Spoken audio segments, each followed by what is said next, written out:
Chapter 14 discusses chemical equilibrium.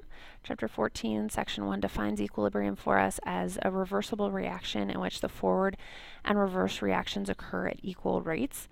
So as products are being made from the reactants, they are then going to be recombined to reform reactants. So it's kind of a self-sustaining equation. So the amounts of reactants and products should be remaining constant. And you will see that the reaction is an equilibrium reaction by a double-sided arrow. So it will point towards the products and towards the reactants. Le Chatelier's principle tells us that if a system at equilibrium is disturbed, the system's going to shift to relieve the stress that was added.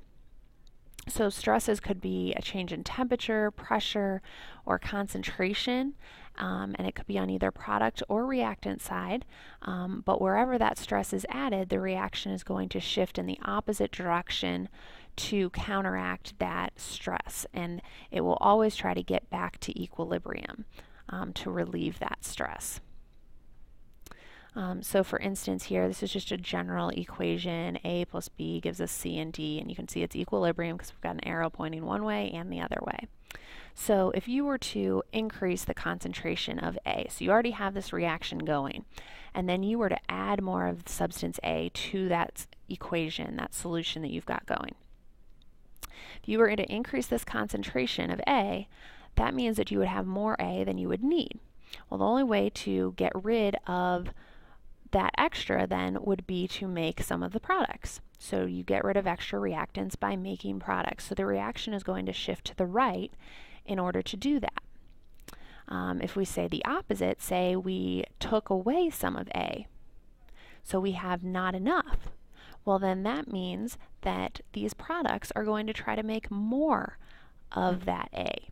So the reaction would shift to the left in order to counterbalance that and would try to replace what was gone. So the reaction will always shift to relieve that stress, whichever way is going to fix the stress and get the system back to equilibrium. This one here is a picture version of what can happen. You've got the iron 3 plus ion here, that's the yellow one, and then there's the thiocyanate ion, which is colorless, and then the dark red iron thiocyanate when they combine. So this initial solution in the middle is a mixture of these yellow and dark red colors. If you were to add extra of this yellow one to this middle solution, that means you increase the concentration of the iron. That means you've got too much iron for this equilibrium reaction now. So this reaction is going to have to fix that. The only way you can fix having extra of something is to use it up and get rid of it.